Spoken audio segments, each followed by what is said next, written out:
Berdiri. Bersiap. Pada sang merah putih, hormat, gerak. Tegak, gerak. Kepada Bapak Guru kita, beri salam. Selamat pagi, Pak. Baik, selamat pagi. Terima kasih, Pak. Shalom. Orvelio SMP Bintang Timur. Terima, peduli, kolaborasi, visioner, simplisitas. Salam kasih SMP Bintang Timur. Dengan cinta kasih, jadikan dunia layak dihuni. Baik, silakan duduk. Selamat pagi. Pagi, pagi, pagi, semangat. Bagaimana kabarnya hari ini? Baik, sehat, luar biasa. Yes, yes, yes. Baik. Saya senang hari ini kita bisa berkumpul di sini untuk melakukan pembelajaran seperti biasa. Nah, saya mau cek kehadiran kita dulu. Kira-kira ada teman kita yang tidak bisa belajar bersama kita? Ada Pak, Lionel. Si Lionel. Kenapa dia nak? Sakit Pak. Sakit. Ada lagi? Lorenzo Pak. Lorenzo, kenapa? Sakit Pak. Sakit. Oke, baik. Nah, dalam waktu dekat kita akan ujian. Maka diharapkan untuk kita semua menjaga kesehatannya. Begitu ya? Iya. Baik. Untuk memulai pembelajaran kita berdoa dipimpin oleh teman kita Berkat. Silahkan.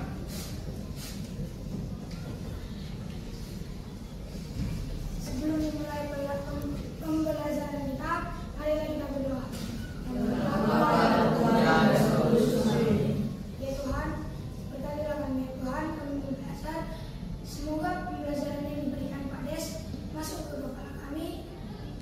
Tuhan berkati kami. Dalam Yesus Kristus Tuhan kami. Amin. Santa Vincentius, Doakanlah kami. Santo Laurentius, Doakanlah kami. Pastor Antonius Panhar, Doakanlah kami. Amin. Amin. Baik, terima kasih. Silakan duduk. Baik, sebagai rasa bentuk cinta kita terhadap negara kita, maka mari kita berdiri.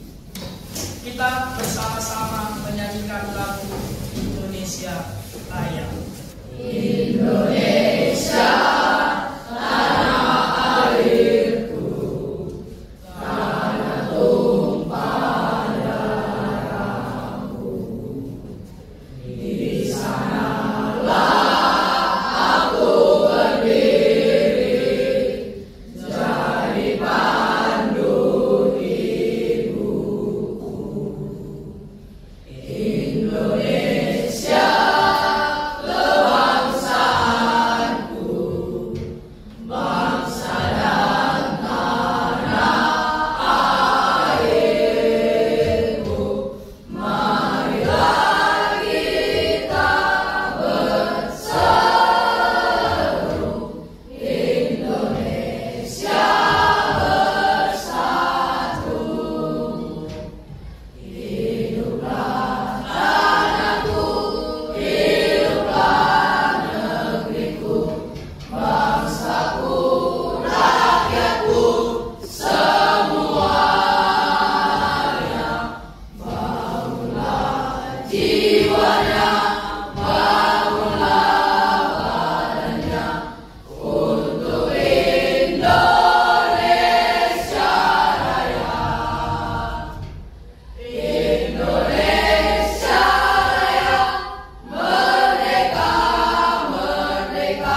hari ini, kira-kira ada yang masih ingat materi pada pertemuan minggu yang lalu?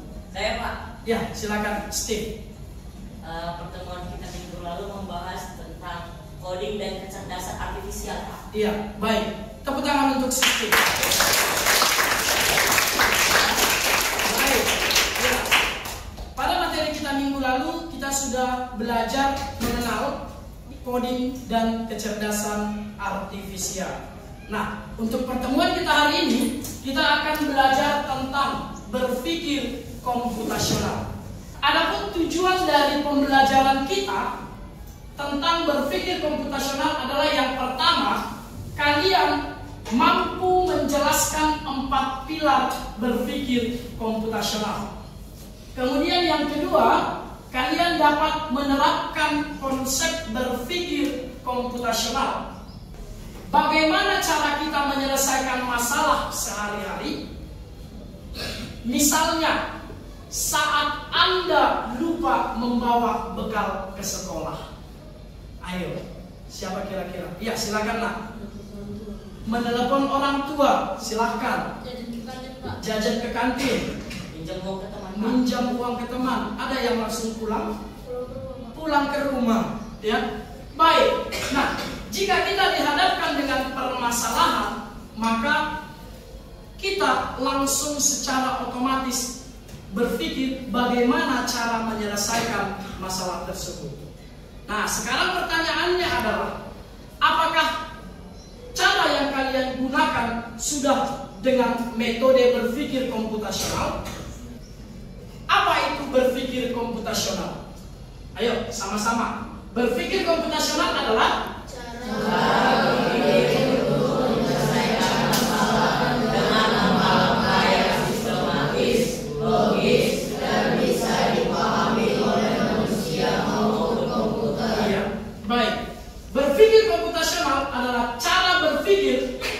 menyelesaikan masalah dengan langkah-langkah yang sistematis, logis, dan dapat dipahami oleh manusia ataupun komputer. Dengan kata lain, jika kita menerapkan konsep berpikir komputasional, maka kita mampu menyelesaikan masalah tanpa memunculkan masalah yang baru. Apa tujuan berpikir komputasional? Tujuannya adalah kita dapat menyelesaikan masalah sehari-hari dengan lebih mudah, cepat, dan efektif. Ya, ini adalah tujuan berpikir komputasional. Ada 4 pilar berpikir komputasional atau ada 4 komponen berpikir komputasional. Yang pertama adalah dekomposisi, yang kedua pengenalan pola, yang ketiga abstraksi, yang keempat algoritma. Nah, inti daripada pertemuan kita hari ini adalah kita akan membahas satu persatu tentang 4 pilar berpikir komputasional. Kita mulai dari pilar yang pertama, dekomposisi. Dekomposisi adalah metode memecahkan masalah yang besar menjadi bagian-bagian yang kecil, kemudian menemukan solusinya. Sekali lagi, dekomposisi adalah metode yang memecahkan masalah yang besar menjadi bagian-bagian kecil, kemudian ditemukan solusinya. Contoh dalam penerapan kehidupan sehari-hari, membersihkan kamar. Ya, ini contoh yang real dalam kehidupan kita sehari-hari. Kita bisa memecahkan permasalahan dengan melakukan pekerjaan. Nah, membersihkan kamar itu merupakan masalah yang besar. Ya. Nah, pekerjaannya yang pertama, kita merapikan tempat tidur. Kita pilih bagian-bagian kecilnya dulu, kita buat bagian-bagian kecilnya dulu. Merapikan tempat tidur. Apa yang kita lakukan untuk merapikan tempat tidur? Membersihkan spray, kemudian melipat selimut, kemudian merapikan bantal. Itu bagian yang pertama. Bagian yang kedua adalah menyapu lantai. Walaupun terlihat tidak ada sampah, walaupun terlihat tidak ada kotoran, maka memang harus kita sapu. Kan ada debu, ada pasir. Bagian yang ketiga, mengelompokkan baju kotor. Ya kan? Ini yang sering kita lakukan. Kita ambil baju kita, baju kotor yang kita gantung di belakang pintu, kita ambil, kemudian kita tempatkan di tempat yang kotor. Dan bagian yang keempat adalah meletakkan barang pada tempatnya. Misalnya, merapikan meja belajarmu. Nah, dengan kita membagi masalah yang besar menjadi bagian-bagian kecil, maka kita bisa menyelesaikan pekerjaan dengan mudah. Maka masalah membersihkan kamar sudah selesai. Pilar yang kedua adalah pengenalan pola. Pengenalan pola ini adalah metode menyelesaikan masalah dengan mencari kesamaan atau pola dari permasalahan. Ya, contohnya mempersiapkan sarapan pagi. Ya, pola yang ditemukan adalah setiap hari kita selalu menyiapkan piring, gelas, dan sendok. Hal yang umum kita lakukan. Ya kan? Itu polanya. Makanan bisa berbeda, tapi peralatan selalu sama. Gitu kan, Pak? Kan tidak mungkin piringnya berbeda ketika kamu makan ayam dan ketika kamu makan ikan teri. Dan tidak mungkin berbeda gelasnya, tidak mungkin berbeda sendoknya, dan tidak mungkin polanya juga berbeda. Jadi pola yang selalu sama kita lakukan ketika sedang sarapan. Pilar yang ketiga adalah abstraksi. Abstraksi adalah metode menyelesaikan masalah dengan mengambil hal-hal yang penting dan mengabaikan hal-hal yang tidak penting. Jadi kita fokusnya pada hal yang penting aja untuk menyelesaikan masalah. Hal yang tidak penting kita abaikan. Oke? Contohnya, merencanakan perjalanan ke sekolah. Tujuannya dari rumah kita sampai ke sekolah. Ya. Maka hal yang pentingnya adalah waktu keberangkatan kita. Kita rencanakan jam berapa kita berangkat. Kemudian transportasi apa yang kita gunakan. Tentu kalau sepeda motor berbeda dengan mobil, ya kan? Kita menghindari macet. Kemudian rute perjalanan. Perjalanan mana yang kita ambil agar kita lebih cepat sampai ke sekolah. Jadi itu merupakan hal-hal yang penting. Hal yang tidak pentingnya adalah warna baju teman. Nah, kalau kita berfokus pada hal yang tidak penting, tujuan awal kita tidak akan sampai ke sekolah. Yang keempat, algoritma. Algoritma adalah metode menyelesaikan masalah dengan membuat langkah-langkah penyelesaian masalah secara sistematis. Ya. Contohnya, menyajikan mie instan. Langkah pertama kita lakukan adalah rebus air. Langkah kedua, masukkan mie ke dalam air yang mendidih. Langkah yang ketiga, tunggu 3 menit. Langkah yang keempat, masukkan bumbu ke dalam mangkok. Langkah yang kelima, tuangkan mie ke dalam mangkok dan siap untuk disajikan. Nah, metode seperti ini dinamakan metode penyelesaian masalah dengan algoritma. Kita menyusun langkah-langkah penyelesaian masalah secara sistematis. Nah, jadi ada 4 pilar berpikir komputasional. Yang pertama tadi dekomposisi, yang kedua pengenalan pola, yang ketiga abstraksi, yang keempat algoritma. Sampai di sini ada pertanyaan? Tidak ada. Oke, baik. Nah, kalau tidak ada pertanyaan berarti kalian semua sudah memahami konsep berpikir komputasional. Nah, kita akan melakukan diskusi kelompok. Kita akan melakukan diskusi kelompok tentang 4 pilar berpikir komputasional. Oke, nah kalian sudah duduk berdasarkan anggota kelompoknya, maka saya tentukan pilar mana yang akan kalian diskusikan. Oke, ini tadi abstraksi, pengenalan pola, dekomposisi, dan algoritma. Baik, saya akan memberikan LKPD, lembar kerja peserta didik. Baik, abstraksi, kelompok abstraksi, kemudian algoritma, kelompok algoritma. Oke, kemudian dekomposisi. Oke, kemudian pengenalan pola.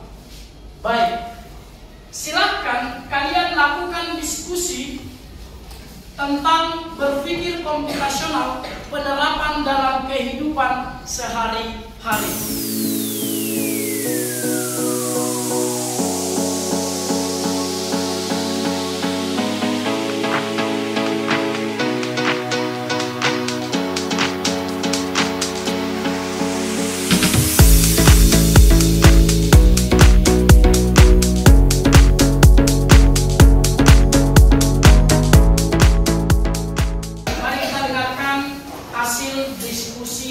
Dari kelompok pengenalan pola.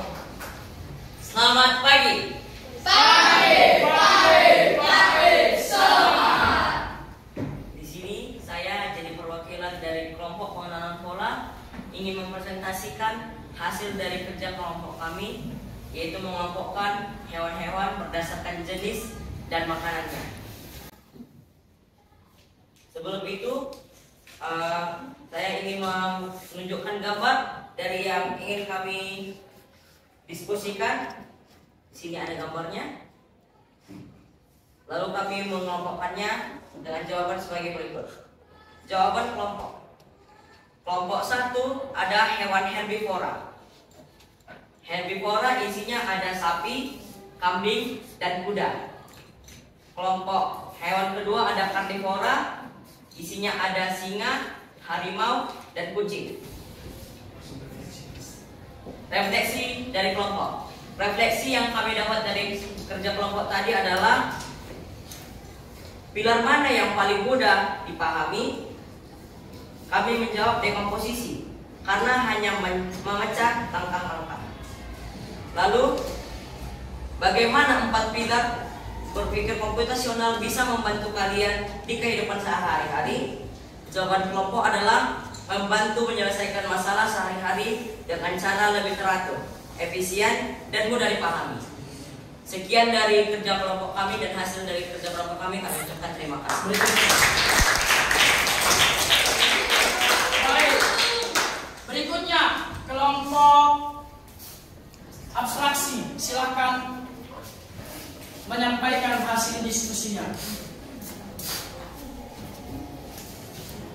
Selamat pagi seluruhnya. Pagi, semangat. Saya dari perwakilan kelompok abstraksi akan mempresentasikan hasil kerja kelompok kami. Di sini kami adalah mempresentasikan dari pilar abstraksi atau menyederhanakan masalah. Kami disuruh untuk membuat langkah-langkah berangkat ke sekolah yang membuat menjadi 4-5 langkah utama. Pertama ada langkah detail, yaitu seperti bangun tidur, lalu merapikan tempat tidur, mandi, sarapan, memakai seragam, membawa tas, berangkat ke sekolah dengan berjalan atau menggunakan kendaraan, dan sampai tiba di sekolah. Refleksi yang kami dapatkan yaitu pilar mana yang paling sulit dipahami, abstraksi, karena harus memilih yang mana yang penting. Bagaimana 4 pilar berpikir komputasional bisa membantu kalian di kehidupan sehari-hari, membantu menyelesaikan masalah sehari-hari dengan cara yang teratur, efisien, dan serta mudah dipahami.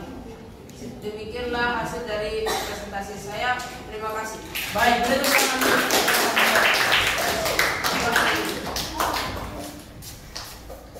saya harap berpikir komputasional dapat kamu terapkan dalam kehidupan sehari-hari.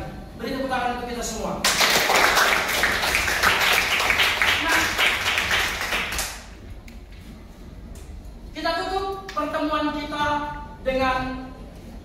kesimpulan. Yang pertama, Berpikir komputasional adalah cara berpikir untuk menyelesaikan masalah secara teratur dan sistematis. yang kedua, Kita belajar memecah masalah secara menjadi langkah-langkah kecil sehingga lebih mudah dikerjakan. yang keempat, Ada 4 pilar penting dalam berpikir komputasional: dekomposisi, kelompok, abstraksi, algoritma. yang keempat, Jadi berpikir komputasional tidak hanya untuk komputer, tapi juga bisa kita gunakan dalam kehidupan sehari-hari supaya lebih teratur, mudah, dan cepat menemukan solusi.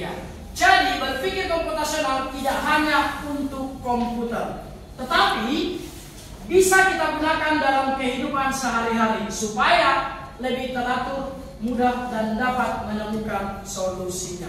Nah, pertanyaan refleksi buat kita masing-masing. Bagaimana cara berpikir komputasional dapat membantu kita di rumah ataupun di sekolah? Jawabannya silahkan kamu jawab di dalam hati kamu masing-masing. Baik, demikian pertemuan kita hari ini. Semoga bermanfaat dan dapat kamu terapkan dalam kehidupan sehari-hari. Untuk minggu depan kita akan melakukan pembelajaran tentang penerapan berpikir komputasional dengan metode PLAK. Begitu ya. Semoga minggu depan semua dalam keadaan sehat dan tidak ada yang tidak hadir. Demikian pertemuan kita. Selamat pagi dan terima kasih. Bye. Pagi.